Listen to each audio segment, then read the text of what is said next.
What it do, YouTube, man? What's up, Jits? Your boy Shehatesjosh back another video. Back another fucking reaction. Welcome back to my motherfucking channel. This one mistake won the Celtics an NBA championship. Tatum, Brown, the whole Boston Celtics organization has finally got over the hump. They've been in, you feel me, the past few years. It's been a whole bunch of narratives going around saying Tatum can't win, Brown can't win, the Celtics can't win, just in general. Tatum and Brown can't lead a team. And the boys finally got it done. I mean, we know Jimmy B, playoff Jimmy, you feel me? He was injured. He wasn't here this playoff series, so you feel me? We don't know what could have happened, but congratulations to the Boston Celtics, you feel me? They officially got it done. They finally got it done. Like I said, we don't know if Jimmy would have knocked them off. We don't know if you feel me. I'm gonna be honest, bro. If Jimmy would have knocked them off, bro, with that team they have, bro, Jimmy just their weakness. I'm gonna be honest, bro. If that would have took place, bro, like, damn, y'all just cannot get past Jimmy Butler. Like, Jimmy Butler is y'all niggas kryptonite, bro. If that would have took place, that would have been funny, man. But like I said, congratulations to Tatum, to Brown. Y'all know Brown won Finals MVP. I was seeing a lot of people questioning that decision because, you know, Tatum did start off a little iffy. Tatum did start off a little shaky, but towards the end, hey, I'm gonna be honest. Towards the end of the series, man, Tatum was balling, bro. Middle end. It was only a 5-game series, so you feel me? Like, you understand where I'm coming from. But Tatum was balling towards the middle end. But towards the end of the series, like that last game, I'm gonna be honest. If I had to vote, I don't have a vote, but if I had a vote, I would have voted for Tatum for Finals MVP. Yeah, Brown, you know, he did a lot of stuff. He did a lot of little things. Played hella good defense, you feel me, on Luka Doncic, on Kyrie Irving, you feel me. He was a main, that was a main, you feel me, reason on why they won. But I mean, it is what it is. Congratulations. Tatum didn't you feel me, look hurt or mad about it. But hey, like I said, if it was just me, I probably would have voted for Tatum. But this one mistake won the Celtics an NBA championship. Y'all boys tap in, you feel me, like, comment, subscribe, man. Enjoy the video. Let's get to this motherfucker action, man. Let's see what my dog Jimmy High Roller talking about, man. Hope you boys having a good little day, you feel me? Cool little Sunday. Yeah, cool little Sunday. Appreciate all new subscribers, everybody tapping into the channel. Appreciate all my old subscribers who were rocking since the beginning, man. And let's get to it. The Miami Heat just won their second straight NBA title. Jason Kidd and Grant Hill just announced their retirements. And the 2013 NBA draft is about to begin. The first overall pick was going to the Cleveland Cavaliers. And with their stellar track record of #1 picks, their selection was bound to be a future Hall of Famer, franchise-altering caliber player. The Cleveland Cavaliers select Kyrie Irving. I'm talking about Kyrie Irving. Hey! I'm talking about Kyrie Irving. I see Kyrie, so I'm just assuming it was going to be Kyrie. He was not. On June 27, 2013, the Cavaliers selected Anthony Bennett with the first overall pick in the draft, a player who would go on to play just 4 seasons in the NBA, never even averaged 5 points a game. Dang! He is considered to be the biggest bust of all time in NBA history. And somehow, the Cavaliers drafting Bennett wasn't even the worst decision a front office made in the NBA that day. Kevin Garnett, Paul Pierce, Jason Terry, all going to the Brooklyn Nets. Celtics get 3 number ones, 2014, 2016, 2018. Humphreys, Wallace. Celtics get 3 number ones, 2014, 2016, 2018. That's crazy. That's crazy, bro. That's crazy. That they got 2014, 2016, and 2018 first round picks, bro. They got Brown, I think, in the 2016 draft, and they got Tatum right after that in 2017 draft. So that's just crazy. That's crazy. Hey, Brooklyn, y'all could have been up, Brooklyn. Clearly, the Celtics are. In what was described by many as one of the worst trades in NBA history, the Celtics traded away their 2 All-Stars in Kevin Garnett and Paul Pierce for 4 aging role players, a rookie who played 5 minutes a game, 3 first-round picks, and a pick swap. That's crazy for the Celtics, but the ultimate 50 cents on the dollar trade. Fans were shocked, appalled, the trade being described as completely lopsided. Trading away 2 all-star caliber players and a starting level veteran for 5 players, the majority of them probably won't even see the court in a Celtics jersey, and 4 picks that may or may not pan out. Unforgivable. But little did fans know, it worked out. 7 years later, this trade would trigger a sequence of events that would lead directly back to a title. I forgot they had Kemba Walker, bro. That's crazy.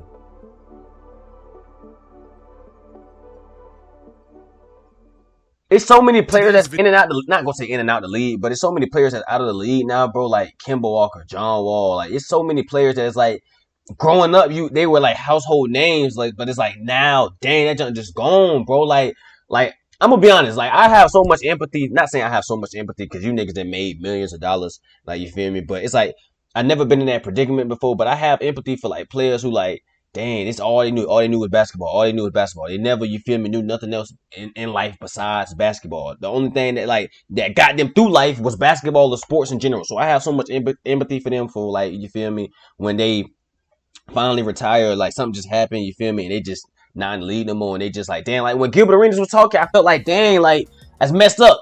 Even though this nigga still a millionaire, even though he still make millions. Like a lifetime ago. The league was completely different. We had yet to be introduced to some of our favorite players. Three-pointers didn't dominate the game, and the Boston Celtics looked like this. The core of their 2008 championship winning roster still intact, minus this team and this team are worlds apart, with nothing in common other than the name on the front of their jersey. This 2013 team was good, but the door on their championship aspirations was closing quickly, and time would tell that they would never go on to win another championship. What they would do, however, was inadvertently spark a chain of events that would ultimately lead to a championship over a decade later. They didn't know it at the time, but this team was about to make the ultimate sacrifice that would inevitably guide the future of this organization back to a championship. And it all started with one trade. Paul Pierce, KG. I ain't gonna lie, I did not know that trade sparked that, bro. Like I did not know they got them first round picks from that trade. That's crazy.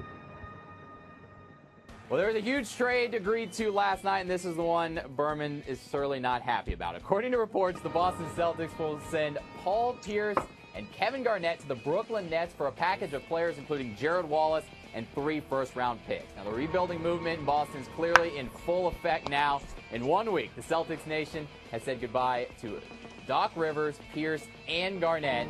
The Nets, meanwhile, have put together an all-star starting 5. It's looking pretty good. In the summer of 2013, the Celtics broke headlines by trading Kevin Garnett and Paul Pierce to the Brooklyn Nets for what felt like to fans at the time, very little in return. The deal itself wasn't great, but trading away the heart and soul of the team was an emotional gut punch for Boston fans. Not only was the team that Boston fans grew to love completely stripped away, but this trade meant the Celtics were going to be in rebuild mode for the foreseeable future.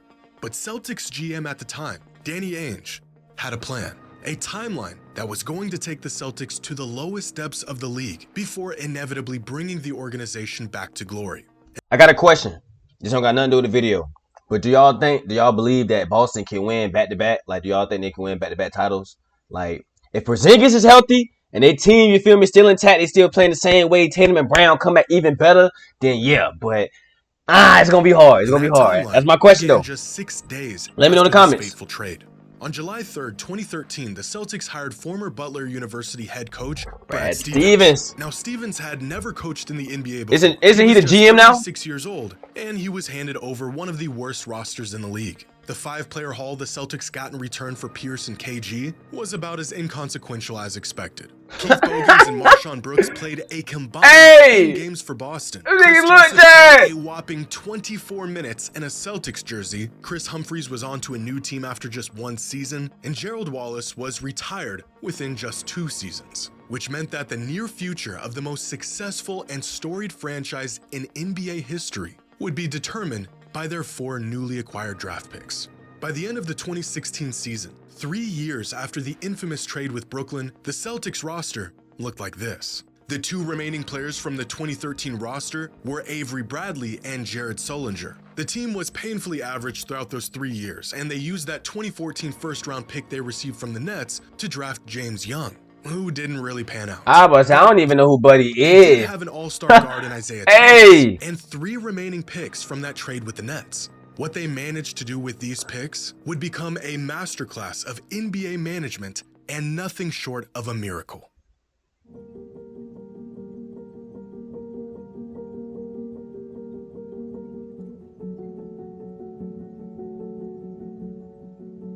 It all starts with... I'm gonna be honest. Brooklyn, y'all always doing some nut jump, bro. The Nets being Y'all just gave the dog Knicks water in Michael 2016, Bridges. winning just 21 games, the third worst record in the NBA. This gave the Nets great odds in the draft lottery and resulted in them landing with the third overall pick in the 2016 draft, a pick that now belonged to the Celtics. Now, at the time, these picks that the Celtics received were a complete shot in the dark. I'm gonna be honest. I know. Okay, I know y'all trying to rebuild and everything, Brooklyn. I know you feel me. Y'all was trying to rebuild. I don't know if y'all was trying to win fast with acquiring Paul Pierce and Kevin Garnett, but it's just like if you know your team finna be trash, why would you give up your draft picks? That's my question with teams in the NBA. Like maybe because I'm not in the you feel me the GM seat. Maybe because I'm not in that predicament. I don't you feel me really grasp it. Like you feel me to the full aspect of it. But it's like if I know my team finna be trash, if I know I don't have the players, why am I giving up draft picks, bro? When I can just build through the draft. Like I don't be understanding some teams sometimes, bro. Because you just really just. Bro, the Nets just built they just built the Celtics. If you want to be honest, bro, bro, y'all gave up all these draft picks, and y'all know y'all was gonna land. Y'all know y'all was gonna be trash in all them years. Y'all gave up back-to-back first-round draft picks. I think y'all was the third. Gave up both third picks. Like, come on, bro, this is Many crazy. people believed this 2016 pick was going to be a mid to late first rounder because no one thought the Nets would be as terrible as they were. Bad. Now, the picks are first rounders in 2014, 2016, and 2018. Now, they will probably not be lottery picks because of the fact that the Nets would probably be doing well by then. Nope. Turns out this pick wasn't just a lottery selection, it was top three. Top And with three? this third pick, Boston selected a 6'6" two-way guard JB. out of Cal, who was getting comparisons to Jimmy Butler. With the third pick JB. in the 2016 NBA Draft, the Boston Celtics select Jaylen Brown from the University of California, Berkeley.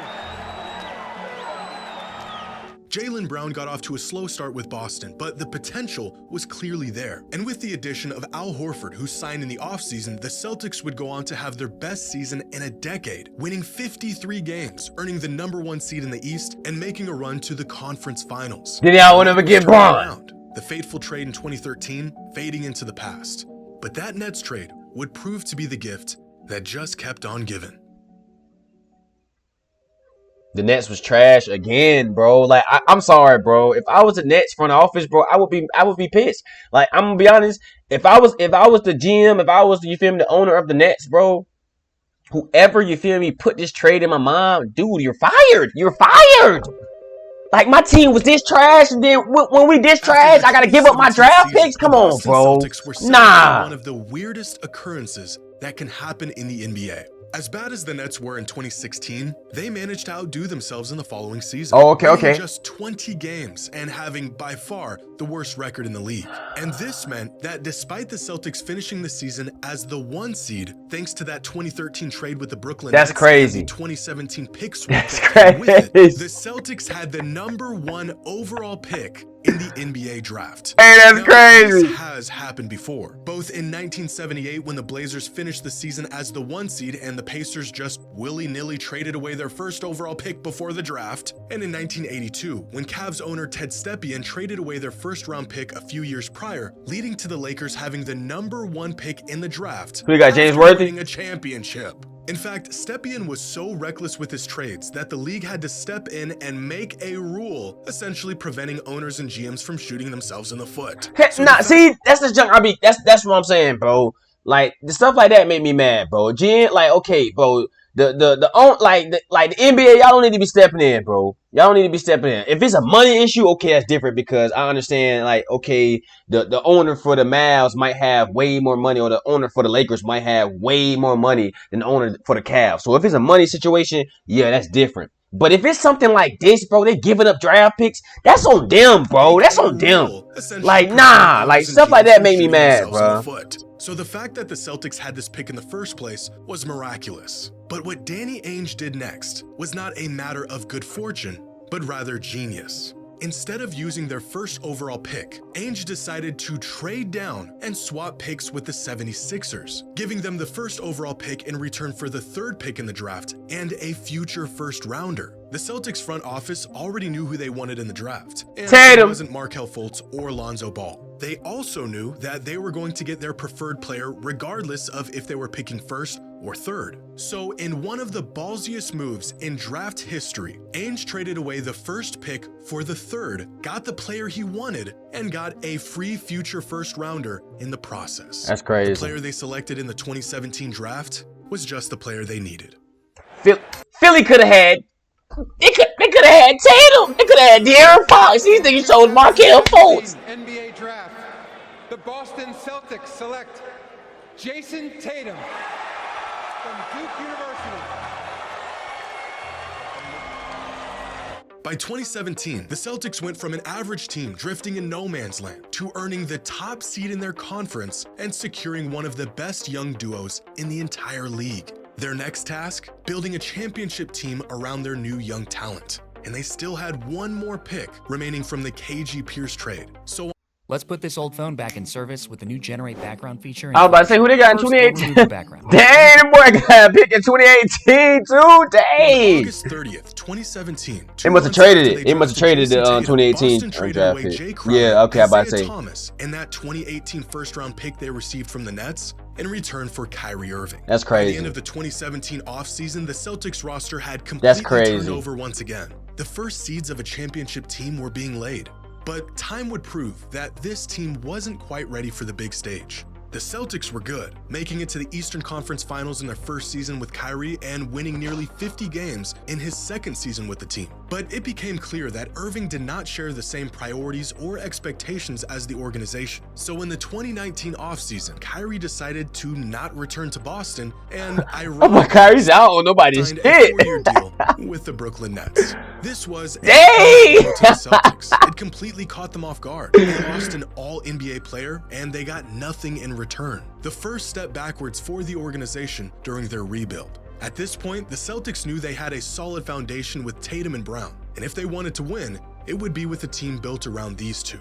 So that's what they did. Over the next year, they drafted Peyton Pritchard in the 2020 draft. They acquired Luke Cornett in a trade during the 2021 season. They signed undrafted free agent Sam Hauser. They traded to bring back Al Horford in the 2021 offseason. By the start of the 21-22 season, the Celtics finally had some continuity with their team. 10 players from their 16-man roster returning from the 2021 season.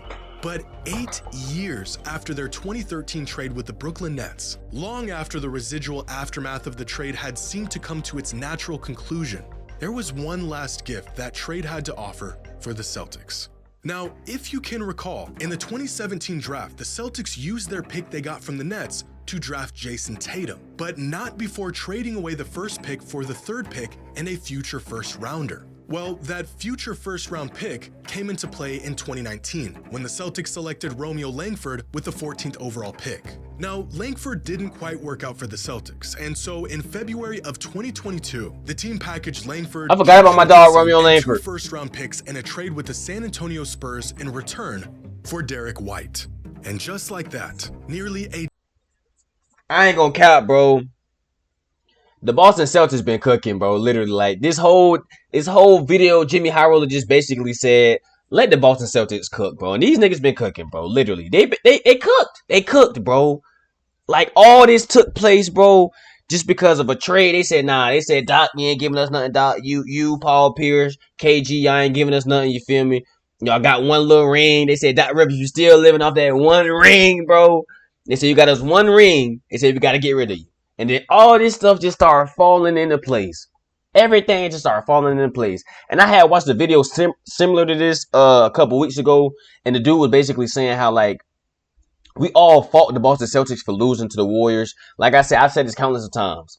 I never thought they was gonna beat the Warriors. Like, I'm gonna be 100% honest. Yeah, they probably had the better team because Klay was just coming from injury. They had a young Jordan Poole, Draymond, but they still had Curry. That's still a championship team, bro, with way more experience than the Boston Celtics. So I never thought they was gonna win that in my opinion in general.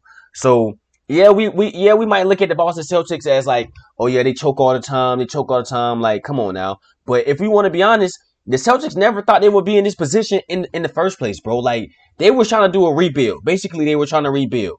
Isaiah Thomas came in, they had a good year and everything. Even though they had a good year, they still had picks. So it was like, just because, you feel me, yeah, they I mean, the only thing I really fought the Celtics on, like I said this countless times, is losing to Miami last year, bro. Because, like, we know Tatum got injured, you know, he broke his finger or whatever happened, his hands, it's something in his hand. But that's the only thing I really fought them on, is because y'all lost to Miami Heat, right? Y'all lost to Jimmy B, playoff Jimmy.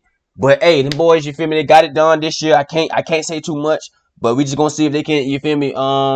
If they can repeat, or we gonna see. After what was described as one of the worst trades of all time, the Celtics turned an aging Kevin Garnett, Paul Pierce, and Jason Terry into Jason Tatum, Jaylen Brown, and Derek White.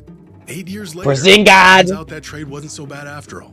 But the Celtics weren't done yet. After a finals appearance in 2022, still the not team was done. hungrier than ever. They were close. They had the tools. They knew they were still missing some pieces, and they knew just where to get them. But in order to have a chance at a title, they would have to make their biggest sacrifice yet.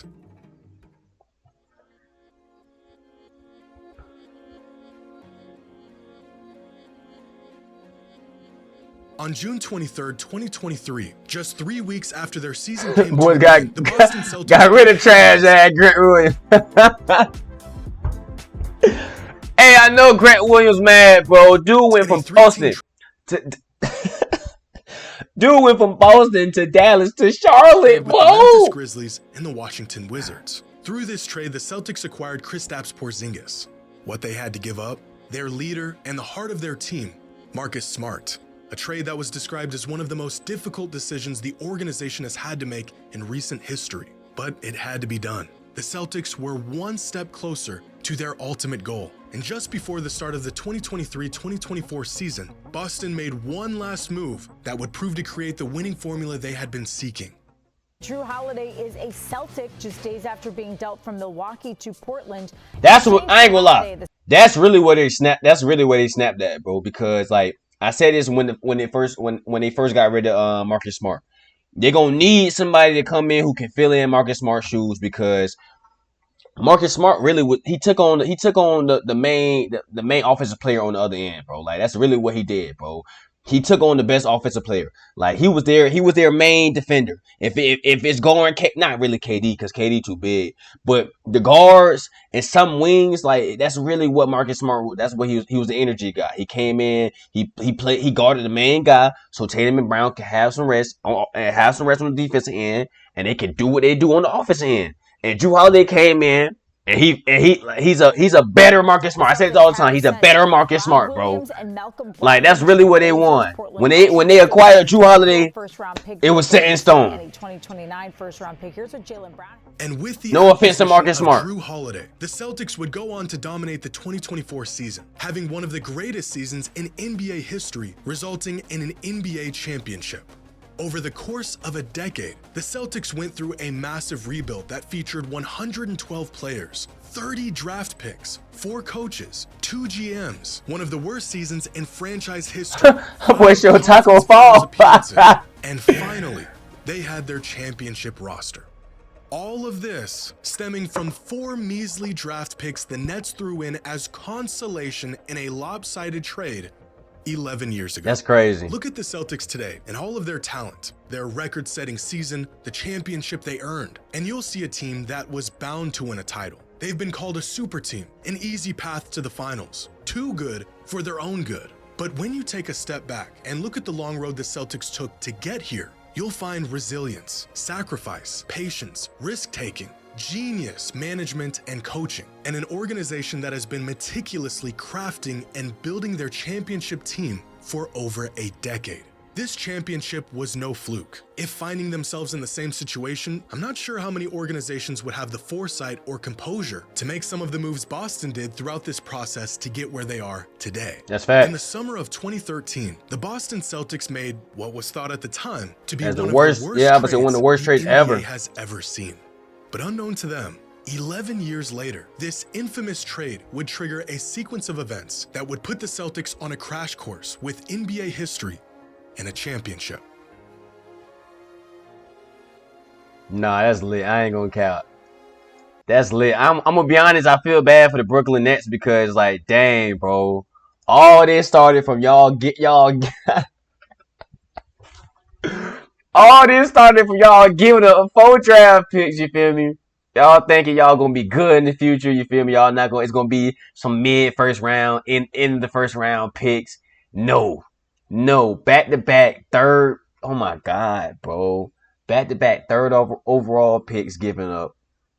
Like, I'm sorry, bro. I would be pissed. Like, literally, if I was the Brooklyn Nets, if I was the owner of the Brooklyn Nets, if I was the GM, if I was the general manager, whoever told me to make that trade, bro, to acquire, you feel me, Paul Pierce, Kevin Garnett. Yeah, you feel me, you acquired some greats at that time, but it's like, dang, look what you gave up, bro. Like, you gave that up, and that's what it turned into, you feel me? That's like, I would be hurt. I'm gonna be honest, I would be hurt because it's like, looking back at it, it's like, yeah, okay, we got something from Boston. You know, we acquired I'm about to say Paul George, Paul Pierce, Kevin Garnett, but it's like, look at the future though, bro. Look at the future. Like, look what we gave up and look what they got. They got a ring out of it, bro. Like, we don't. I can't say because I don't know if Brooklyn still, Brooklyn probably would never drafted Brown. They probably would never drafted Tatum. Who knows? But they probably would did some duck junk and drafted some trash ass player and still would be a trash ass team, bro. So you feel me? I can't say what Brooklyn would have did, but it's like, dang, bro. Just looking back at it, if I was the Brooklyn Nets, if I was the GM, if I was the owner,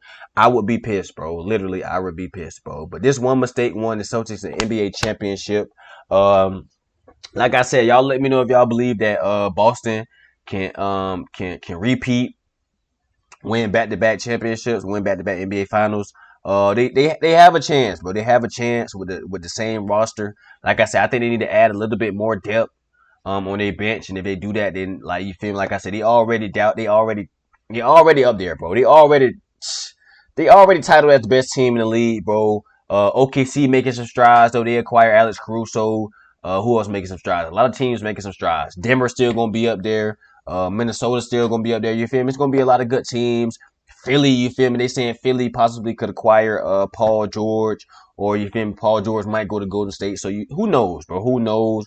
But I do believe Boston will still. Oh my God, I can't speak. I do believe that Boston still is the best team in the East and in the NBA. Shoot, they won the NBA Finals, so it's like, hey, that's their title. That's their title now. You feel me? Best team in the league, but it's gonna be hard. I'm gonna be honest. It's gonna be hard. New York got better. You feel me? Acquiring Michael Bridges is going to be hard, but I like Boston, bro. I like Boston to get back there. I don't know if they're gonna repeat, you feel me? I don't know if they're gonna win back to back, but I do like Boston to, you feel me, make it back there, get out the East. But yeah, y'all boys tap in, you feel me, like, comment, subscribe, man, enjoy the video. And we out, my nigga. Peace.